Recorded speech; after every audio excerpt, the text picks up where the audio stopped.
ఓం వ్యాసాయ విష్ణురూపాయ వ్యాసరూపాయ విష్ణవే వ్యాసో నారాయణో హరిః. మహాభారత గాథ తెలియని తెలుగువాడు ఉండడం చెప్పడం ఏమాత్రం అతిశయోక్తి కాదు.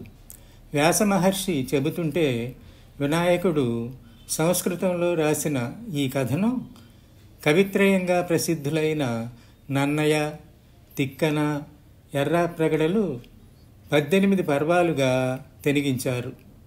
మహాభారతంలో లేని ధర్మ సూక్ష్మం అంటూ లేదు. భారతదేశానికే ప్రత్యేకమైన ఆధ్యాత్మిక, వేదాంత, నీతిసారమంతా కథారూపంలో చెప్పడం జరిగింది. కవి పండితులు దీనిని మహాకావ్యమని, ఇతిహాసమని, పౌరాణికులు సకల పురాణాశ్రయమని శ్లాఘించారు. అపారమైన వేదరాశిని చతుర్వేదాలుగా విభజించిన వేదవ్యాసుని రచన గనుక దీన్ని పంచమ వేదంగా కూడా పిలుస్తారు. ఈ ప్రపంచంలో ఉన్న అన్ని విషయాలు భారతంలో ఉన్నాయని, ఇందులో లేనివేవి ఈ భూమి మీద కనిపించవని పెద్దలు చెబుతారు. ప్రధాన కథ అందరికీ తెలిసినప్పటికీ ఆ కథకు అనుబంధంగా చిన్నవి, ఆసక్తికరమైన అనేక కథలు సందర్భానుసారంగా కనిపిస్తాయి. అంతేకాదు, వందలాది ప్రధాన పాత్రలతో పాటు కథను కొనసాగించడానికి, పరిపుష్టం చేయడానికి వేలాది చిన్న పాత్రలు కూడా కనిపిస్తాయి. ఒక్కొక్క వీడియోలో ఒక్కొక్క కథ గురించి చెప్పుకుందాం. మొదటి కథగా కుంతి విదురుల మధ్య గల సంబంధ బాంధవ్యాలను గురించి తెలుసుకుందాం. మహాభారత గాథలో కనిపించే ప్రధాన స్త్రీ పాత్రల్లో కుంతీదేవి ఒకరు. ఆమె యదువంశీయుడైన శూరసేనుని కుమార్తె, వసుదేవుని సోదరి, శ్రీకృష్ణునికి మేనత్త. ఆమె అసలు పేరు పృథ.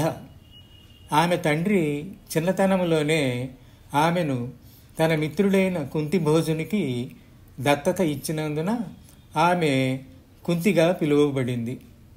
యుక్త వయసు వచ్చాక పాండురాజును వివాహం చేసుకుని పంచపాండవులకు తల్లి అయింది.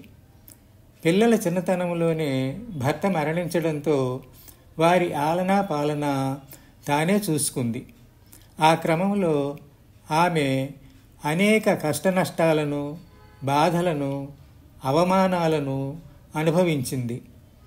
తన కళ్ళ ముందే తన పిల్లలను కౌరవులు అడుగడుగునా అవహేళన చేయడం, వారిపై అఘాయిత్యాలు జరపడం, భీముని చంపడానికి విషం తినిపించి నీటిలోకి తోసేయడం, మేనమామ శకుని దుర్బోధలతో తనను తన కొడుకులను లాక్షాగృహంలో తగలబెట్టే ప్రయత్నం చేయడం వంటి చర్యలకు ఆమె మాతృహృదయం ఎంతగానో క్షోభించింది.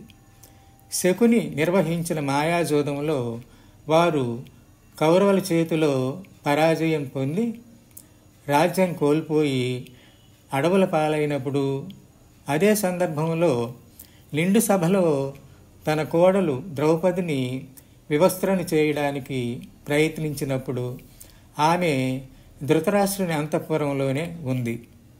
తన కళ్ళ ముందే ఈ అఘాయిత్యాలన్నీ జరుగుతున్నప్పటికీ తానేమీ చేయలేక మౌనంగానే తనలో తాను కుమిలిపోయింది. తన బిడ్డలు అడవుల పాలై అష్టకష్టాలు పడుతుండగా తాను ధృతరాష్ట్రుని అంతఃపురంలో ఉండడానికి ఆమెకి మనసొప్పలేదు. ఆమె దీనస్థితిని గ్రహించిన విదురుడు ఆమెను సమాధానపరిచి తన ఇంటికి తీసుకువెళ్ళాడు. అప్పటి నుండి కురుక్షేత్ర యుద్ధం ముగిసే వరకు ఆమె విదురుని ఇంట్లోనే కాలం గడిపి ఆ తర్వాత గాంధారి, ధృతరాష్ట్రులతో వానప్రస్థానం వెళ్ళి అక్కడే తనువు చాలిస్తుంది. ఇక ప్రధాన కథ గురించి క్లుప్తంగా చెప్పుకుందాం. హస్తినాపురం మహారాజు శంతనుని రెండవ భార్య సత్యవతి. తన కుమారుడు విచిత్ర వీర్యుని అకాల మరణం వలన విధవరాండ్రైన తన కోడళ్ళు అంబిక అంబాలికలకు పుత్ర సంతాన భాగ్యం కలిగించమని తన కుమారుడైన వ్యాసుని కోరుతుంది. అంబిక వ్యాసుని రూపం చూడలేక కళ్ళు మూసుకోవడం వల్ల ధృతరాష్ట్రుడు అంధుడిగాను, అంబాలిక అతడిని చూడగానే తెల్లబోయి వణుకుతూ ఉన్నందున పాండుదేహుడిగా పాండురాజు జన్మించారు. ఈ సంతానాన్ని చూసి అసంతృప్తితో అంబికను మరో సంతానం పొందమని సత్యవతి కోరింది. అంబిక తనకు బదులుగా తన దాసిని వ్యాసుని కడకు పంపుతుంది. ఆమె ఏ విధమైన వికారాలు లేక ప్రశాంత చిత్తంతో ఉన్నందున సలక్షణుడు, మేధావి అయిన విదురుడు జన్మిస్తాడు. ఆ విధంగా వ్యాసుని అనుగ్రహంతో జన్మించిన ఈ ముగ్గురు సోదర తుల్యులు. అన్న పాండురాజు భార్య అయిన కుంతి విదురునికి వదిన అవుతుంది. కనుకనే కురుక్షేత్ర యుద్ధం ముగిసే వరకు ఆమె విదురుని ఇంట్లో కాలం గడుపుకుంది. ఇహ విదురుని విషయానికి వస్తే ఆయన నీతి కోవిదుడు. ధర్మశాస్త్రంలోనూ రాజనీతిలోనూ బాగా ఆరితేరినవాడు. కోపతాపాలు, ఈర్ష్యాసూయలు లేని మహాత్ముడు. పెద్దలందరి చేత మంచివాడనిపించుకున్నాడు.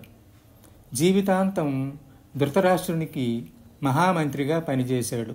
ఆయనకు మంచి చెడులు తెలియజేస్తూ పాండుపుత్రుల ఎడ తన కుమారుల దౌర్జన్యాలను ఎప్పటికప్పుడు తెలియజేస్తూ వాటిని అరికట్టవలసిందిగా ఆయనకు బోధ చేసేవాడు.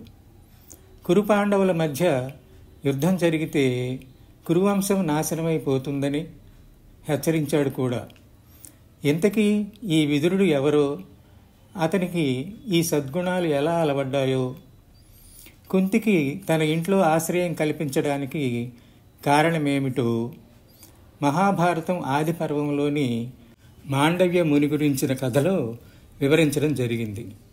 ఆ కథను రాబోయే మరో వీడియోలో తెలుసుకుందాం. అంతవరకు సెలవు. నమస్కారం.